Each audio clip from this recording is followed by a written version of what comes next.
Assalamualaikum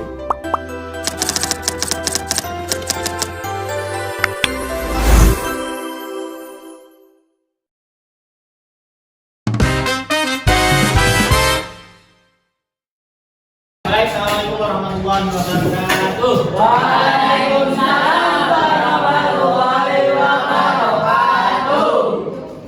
Selamat pagi semuanya. Gimana kabarnya hari ini? Alhamdulillah. Masih semangat untuk belajar? Masih. Namanya siapa? Evan Nur. Bisa dipimpin berdoa dulu ya?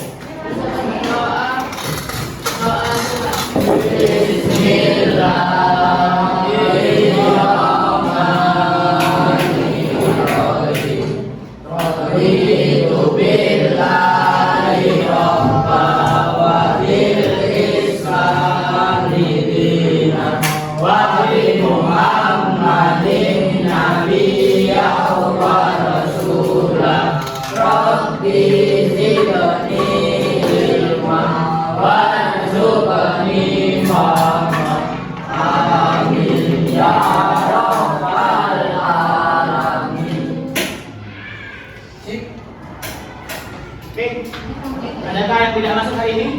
Ada. Siapa? Zakira. Oke, sekarang kita masuk ke materi kedua. Tapi sebelum itu, kemarin kita udah membahas tentang apa? Ada yang masih ingat? Kemarin bahas tentang jalan arkeologi. Arkeologi kemarin ada dua. Ada zaman batu sama zaman logam. Zaman batu ada tiga, apa aja?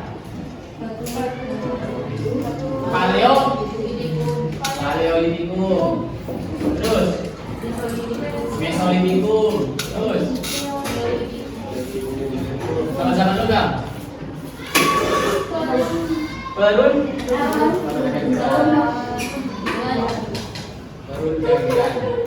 Oke, ini materi kemarin. Jadi sekarang kita akan melanjutkan membahas tentang jalur rempah-rempah Nusantara. Tapi sebelum itu silakan diperhatikan.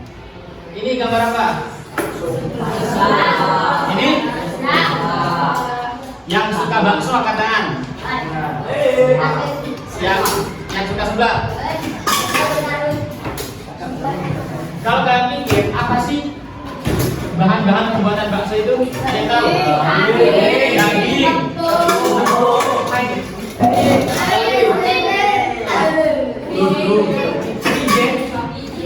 Micin.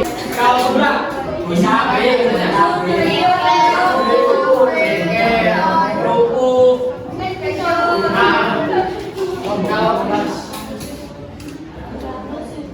Ini untuk sebelah industri. Coba, next.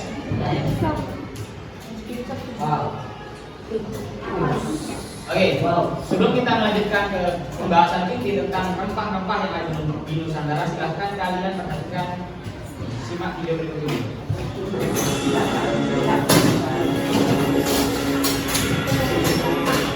Rempah-rempah yang menjadi alasan kedatangan bangsa Barat ke Indonesia. Indonesia dikenal sebagai surga rempah-rempah karena melimpahnya tanaman rempah berkualitas tinggi yang memiliki nilai ekonomi. Setelah melihat izin tadi, rempah-rempah apa yang kamu bisa sebutkan?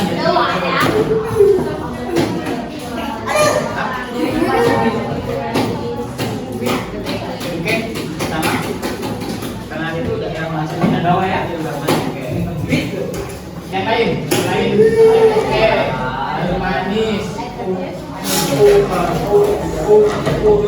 Next, tadi kan udah ada yang menyebutkan banyak rempah-rempah, kayu manis, lada, dan sebagainya. Ini adalah indikator pencapaian dari pembelajaran kita hari ini. Absen 5, udah 6, udah Miko, silakan dibaca tujuan pembelajaran kita.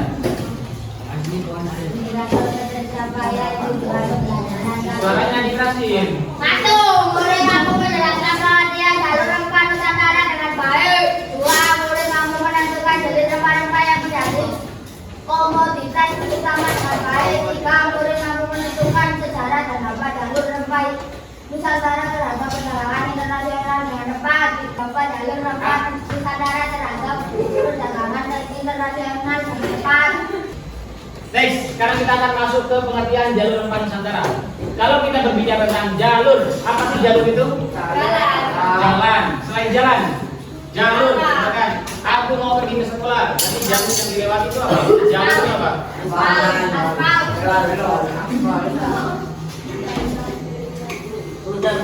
Rute. Jadi bagaimana caranya kita nyampe ke sana? Itu adalah rute atau jalur.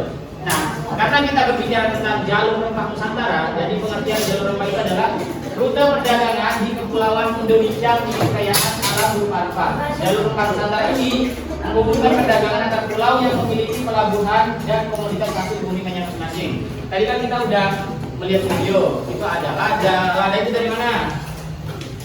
Lada dari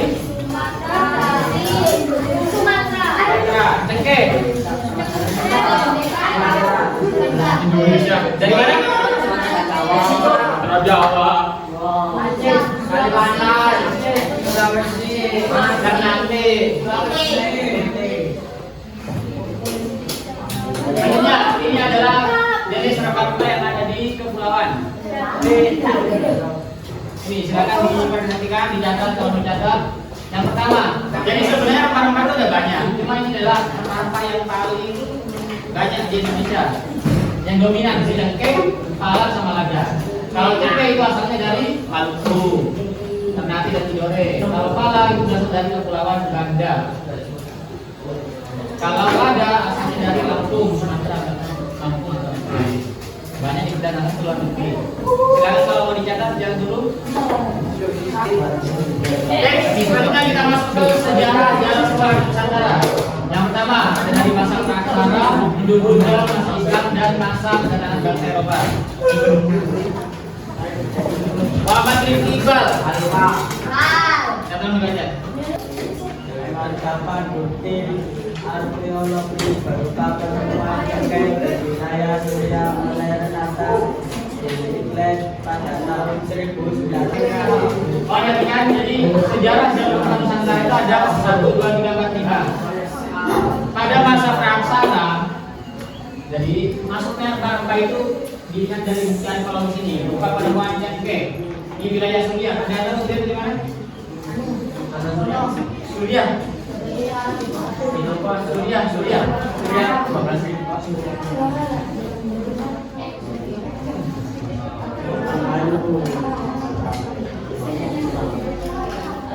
Surya itu ada di timur tengah atau di Asia pada tahun 1962.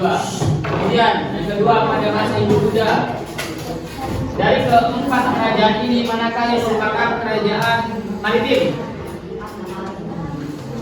Kerajaan maritim. Bisa pedang. Sriwijaya. Yang merupakan kerajaan maritim adalah Sriwijaya. Pada masa Islam, perkembangan kerajaan Islam di Nusantara diperlukan untuk menjadi pusat aktivitas ekonomi. Kerajaan-kerajaan Islam, ada yang tahu? Masih ingat? Samudra Kasai, Tarumanegara. Apa? Next, masa kedatangan bangsa Eropa. Jadi peristiwa penting terjadi pada tahun 1511 ketika kota pelabuhan penting yaitu Malaka jatuh ke tangan Portugis. Nah, apa bedanya? Dan apakah Portugis sama Portugal itu sama? Sama atau beda? Bedanya adalah Sadewa. Portugal sama Portugis sama apa enggak? Sama. Portugal sama Portugis sama apa enggak? Sama.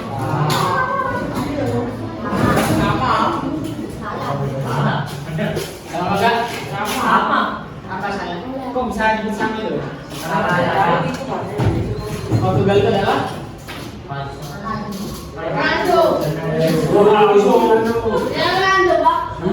jadi kedua Portugal dan Portugis ini merupakan satu kesatuan. Mereka tidak bisa dipisahkan. Portugal ini adalah nama negaranya. Kalau Portugis adalah nama orangnya. Orang Portugis. Orang Portugal itu sebagai orang Portugis. Next, Ridwan Maulana. Silakan dibaca yang dampak jalur rempah Nusantara terhadap perdagangan internasional.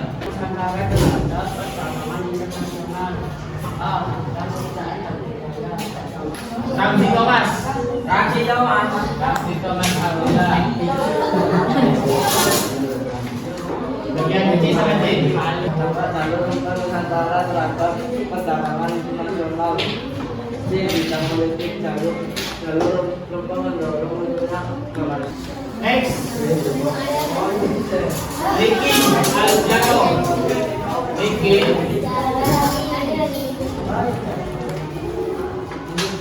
Perkembangan pelabuhan aktivitas perdagangan rempah menyebabkan perkembangannya. Terakhir. Sadewa.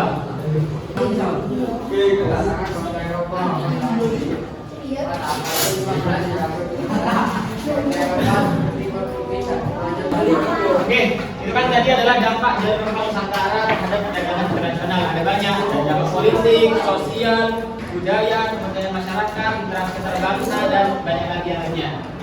Selanjutnya, agar kalian bisa lebih memahami apa itu dampak jalur rempah terhadap Nusantara terhadap perdagangan internasional. Di sini saya akan membagikan kalian menjadi 5 kelompok. Secara kelompoknya memilih sendiri atau bikinkan? Kalau perhatian, di sini ada 5 rempah-rempah. Di sini ada 5 rempah-rempah seperti kemarin ya. Yang kelompok 1 itu mengerjakan nomor 1, kelompok 2 mengerjakan nomor 2, kelompok 3 mengerjakan nomor 3 dan seterusnya. Di sini ada 5, berarti kita akan bagi menjadi 5 kelompok. Dan berhitung. 1. Wow. Nah. 1.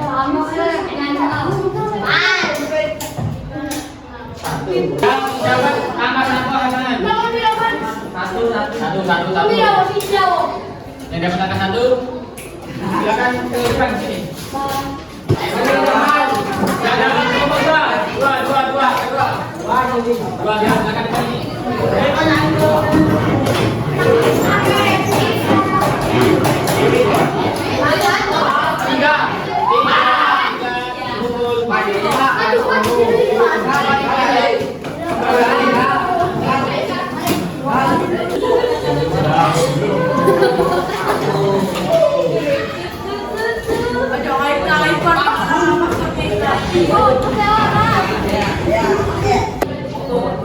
Yang bilang sudah semuanya? Kelompok 1 sudah? Kelompok 1 sudah?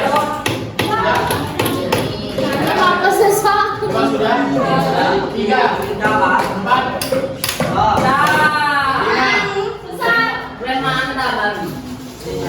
Silakan menggunakan langsung jadi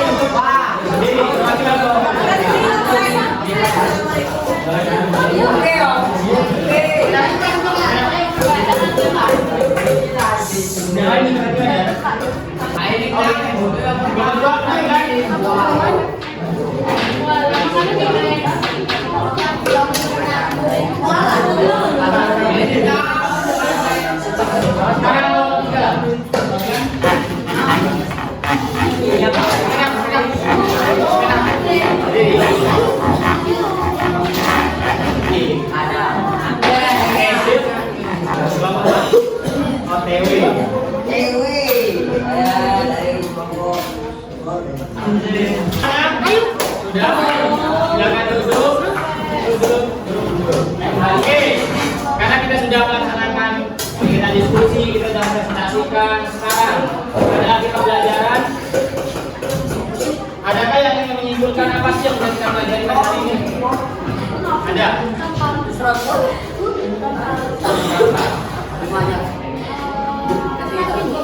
Selanjutnya, agar kalian bisa lebih memahami, ini ada evaluasi pembelajaran. Silakan ditulis, kemudian dikerjakan.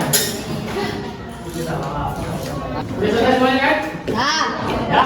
Oke, sebelum pelajaran diakhiri, saya ingin bertanya, bagaimana perasaan kalian setelah mengikuti pelajaran hari ini? Sangat menyenangkan. Dari pembelajaran tersebut, bagaimana yang paling susah untuk diterima atau kalian pahami? Nggak ada, paham semuanya? Apakah ada pertanyaan sebelum ini? Ada. Oke, jangan lupa untuk belajar lagi, semangat dan belajar lagi. Kita lagi akan ujian dan minggu depan ujian.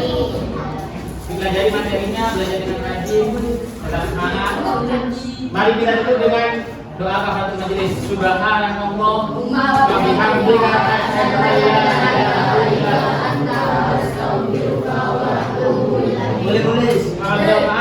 Assalamualaikum warahmatullahi wabarakatuh. Waalaikumsalam.